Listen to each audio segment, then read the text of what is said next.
ओम नमः शिवाय। जय भोलेनाथ। दोस्तों, इस दिन शिवलिंग पर चढ़ाएं बेलपत्र और बोले यह 20 मंत्र, हर मनोकामना आपकी होगी पूरी। दोस्तों, आज इस वीडियो में बेलपत्र संबंधित हम आपको वह जानकारियां देने जा रहे हैं जिसको यदि आप लोग कर लेते हैं और इन उपायों को अपने जीवन काल में अपना लेते हैं तो आपकी कोई भी मनोकामना हो वो जरूर पूर्ण होगी। क्योंकि भगवान भोलेनाथ जी को जो हम बेलपत्र चढ़ाते हैं वो कोई साधारण बेलपत्र नहीं रह जाता है बल्कि साक्षात महादेव का प्रसाद बन जाता है। दोस्तों, आप अपने जीवन काल में कितना ही परेशान हो, कितनी बड़ी दिक्कत में हो, आपको एक बात जानना चाहिए कि यदि आपको भगवान भोलेनाथ जी का आशीर्वाद मिल गया तो आपकी कितनी बड़ी परेशानी हो वो हमेशा सदैव के लिए खत्म हो जाएगी। इसलिए आप भी चाहते हैं कि आपके पूरे परिवार पर भगवान भोलेनाथ की कृपा बनी रहे तो कमेंट बॉक्स में तुरंत दें हर हर महादेव, ओम नमः शिवाय लिखी। दोस्तों को ध्यान रखिएगा, धर्मशास्त्र के अनुसार बेलपत्र 1 माह तक बासी नहीं माना जाता है। इसका प्रयोग आप बार बार कर सकते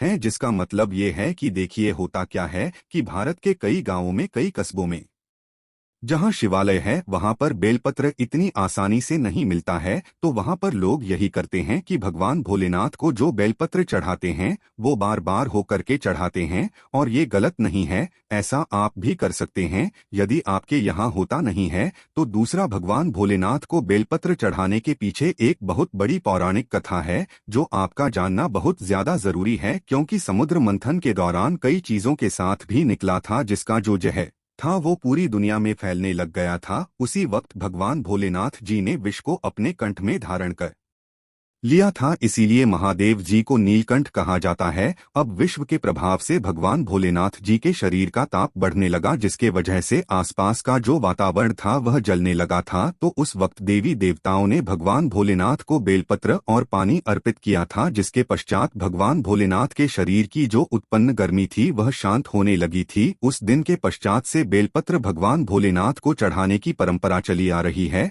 मतलब यदि आप भगवान भोलेनाथ को बेलपत्र चढ़ाते हैं और एक तरफ 1000 कन्याओं को खाना खिलाते हैं तो यह बराबर माना जाता है, इतना शुभ होता है भगवान भोलेनाथ को बेलपत्र चढ़ाना। कहावत तो यहाँ पे दोस्तों की यदि कोई व्यक्ति प्रतिदिन भगवान भोलेनाथ को बेलपत्र चढ़ा रहा है तो उसका काल भी कुछ नहीं बिगाड़ सकता, जैसा हमने आपको स्टार्टिंग में ही बता दिया था दोस्तों की भगवान भोलेनाथ बहुत ही भोले हैं। वो किसी भी व्यक्ति की हल्की सी पूजा से, साधना से प्रसन्न हो जाते हैं। किंतु एक बात का ध्यान रखिएगा और सावधान हो जाइए, क्या यदि आप भगवान भोलेनाथ के सामने गलत तरीके की पूजा करते हैं तो दोस्तों मान के चलिए आपको भगवान भोलेनाथ का क्रोध भी झेलना पड़ सकता है। तो बेलपत्र जो होता है दोस्तों वो भगवान भोलेनाथ को चढ़ाने का बहुत ज्यादा शुभ है। किंतु बेलपत्र कुछ आप दिन ऐसे हैं जब नहीं तोड़ सकते हैं। जैसे किस किस दिन आप बेलपत्र नहीं तोड़ सकते, तो कुछ खास स्थिति है जिनका आपको ध्यान रखना होगा। कहीं अष्टमी, नवमी, दशमी, अमावस्या और पूर्णिमा, इस दिन आप बेलपत्र नहीं तोड़ सकते हैं।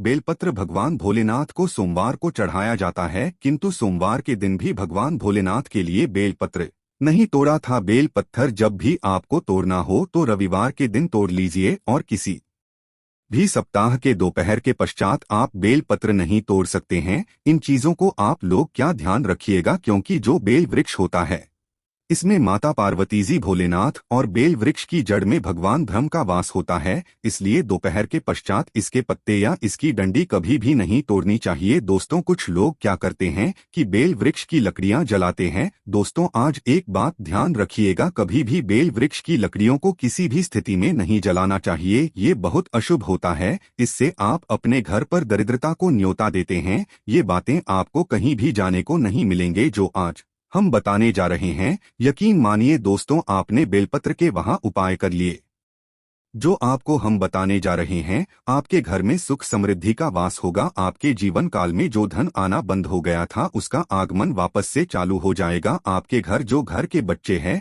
वो विद्वान बन जाएंगे। आप यदि किसी रोग की वजह से बहुत परेशान थे, टूट चुके थे इलाज करा करा के, तो उस तरीके के रोग से आपको छुट्टी मिल जाएगी। दोस्तों, आखिर बेल वृक्ष पत्र की उत्पत्ति कैसे हुई थी? सबसे पहले तो आप ये जान लीजिए। देखिए, स्कंद पुराण के अनुसार पार्वती जी के कुछ पसीने मंत्राचल पर्वत पर जा गिरे थे, जहां से एक पौधा हुआ था जिसको बेल वृक्ष कहा जाता है और बेलपत्र के हर पत्ते में भगवान भोलेनाथ का वास होता है। देखिए दोस्तों, होता क्या है कि शायद ये बात आपको ना पता हो कि एक के व्यक्ति के जीवन में जो भी परेशानियां आती है, बीमारियां आती है, रोग आते हैं, वो 3 तरीके के 200 आती है। वो कौन कौन से दोष है? वास्तुदोष, पितृदोष और का प्रदोष। ये 3 ऐसे दोष है जो आपके जीवन काल में परेशानियों का भंडार लगा सकते हैं। किंतु हिंदू पुराणों में साफ साफ कहा गया है, प्रतिदिन कोई व्यक्ति बेलपत्र खा रहा है तो उसको इस प्रकार के दोष लग ही नहीं सकते। और प्रतिदिन ना छोड़ के यदि सप्ताह के सोमवार के दिन भी आप शिवलिंग पर चढ़ी बेल पत्र खाते हैं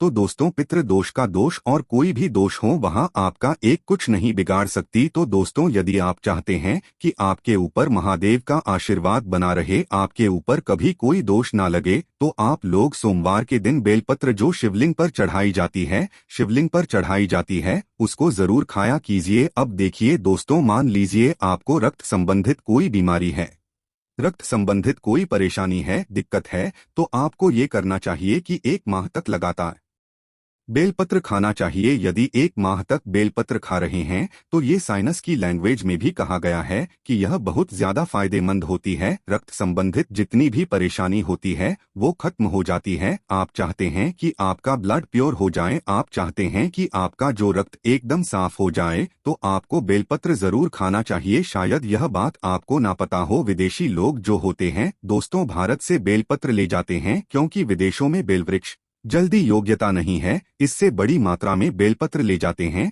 और अपनी दवाइयों में इसको डालते हैं। जो बड़ी बड़ी बीमारियां होती हैं उनकी जो दवाइयां बनती है उसमें बेलपत्र का प्रयोग होता है। दुख की बात यह है दोस्तों कि विदेशी लोग जहां पर हमारे भारत की औषधि का प्रयोग करते हैं, हमारे जो लोग हैं, खुद के लोग हैं, उनमें सारी जानकारियां विलुप्त होती चली आ रही है। हमारे भारत भूमि पर ऐसे ऐसे पौधे उगते हैं जिसके बारे में कोई ध्यान नहीं देता है। इसी का प्रयोग करके विदेशी लोग कितना आगे बढ़ जाते हैं। इसलिए दोस्तों, यदि आप लोग ऐसी प्राचीन जानकारी जानना चाहते हैं, पाना चाहते हैं, तो चैनल को सब्सक्राइब करना मत भूलिएगा। तो मान लीजिए दोस्तों, आपका दुर्भाग्य आपके पीछे पड़ गया है और आप टूट चुके हैं अपने दुर्भाग्य की वजह से। देखिए होता क्या है दोस्तों, हमारे जीवन काल में जो दुर्भाग्य हमारे पीछे पड़ जाता है तो हम किसी भी कार्य को करेंगे, काम को करेंगे, वह पूर्ण ही नहीं हो सकता। आप कितनी मेहनत कर लीजिए, परिश्रम कर लीजिए, आपको उसका फल मिल ही नहीं सकता। तो ऐसे में आपको क्या करना चाहिए? हिंदू पुराण के हिसाब से एक बहुत ही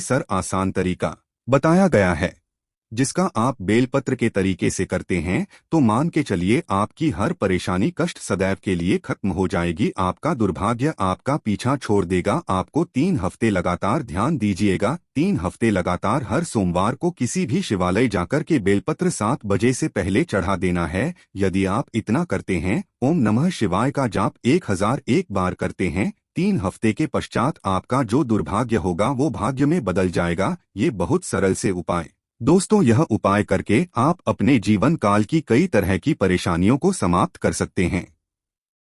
दूसरा, मान लीजिए दोस्तों कि ऐसा हो रहा है कि आपकी जॉब नहीं लग रही है, आप जॉब के लिए बहुत परेशान हो चुके हैं, टूट चुके हैं, तो ऐसे में क्या करना चाहिए? देखिए, जो क्रिया साधना हम आपको यदि आपने कर लिया तो आपकी जॉब लगना तय है। हम ये नहीं कह रहे हैं कि आप जॉब की तैयारी नहीं कर रहे हैं, आपकी जॉब लग जाएगी। हम ये कह रहे हैं जॉब की तैयारी कर रहे हैं, जॉब नहीं लग रही थी तो जॉब लग जाएगी। 1 माह के लिए आप तामसिक भोजन छोड़ दीजिए। तामसिक का मतलब शायद ना जानते हो, नॉन वेज हो गया, शराब, मदिरा, गुटखा, पान मसाला। 1 माह प्रति मतलब 30 दिन लगातार आप जाइए, प्रतिदिन 3 पत्ते वाला बेलपत्र भगवान शिवजी को चढ़ाएं। ये एक बार आप ओम नमः शिवाय का जाप कीजिए। आपकी जॉब लगने में जो भी बाधा आ रही थी वह बाधा सदैव के लिए समाप्त हो जाएगी और आपको एक अच्छी जॉब की प्राप्ति होगी। क्योंकि भगवान भोलेनाथ ने किसी व्यक्ति को यदि आशीर्वाद दे दिया, उस व्यक्ति के जीवन काल में उसकी हर मनोकामना पूरी होती है। वो जिस चीज की भी कामना रखता है वो उसको तुरंत ही मिल जाती है।